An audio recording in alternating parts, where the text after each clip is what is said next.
ঢাকাকে অস্থিতিশীল করতে দেশের বিভিন্ন জায়গা থেকে সাধারণ মানুষকে ঋণের কথা বলে ঢাকায় আনা হয়েছে।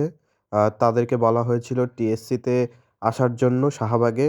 এখানে যারা শিক্ষার্থী ছিলেন, ঢাকা বিশ্ববিদ্যালয়ের সাধারণ শিক্ষার্থী, তারা বলছেন যে এই সাধারণ মানুষদেরকে মিথ্যা কথা বলে যারা ঢাকায় এনেছেন, তারা আসলে একটি অস্থিতিশীল পরিবেশ সৃষ্টি করতে চাচ্ছিলেন এবং তাদেরকে দিয়ে শাহবাগে আন্দোলন করাতে চাচ্ছিলেন। আচ্ছা, আপনাদেরকে আনছে কোন জায়গা থেকে বলেন তো?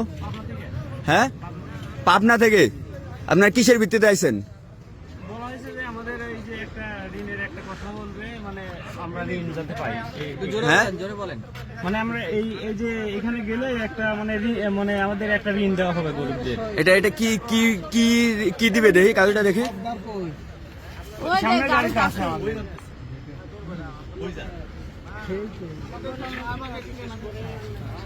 আপনাদেরকে কোন জায়গায় থাকতে বলা হয়েছে?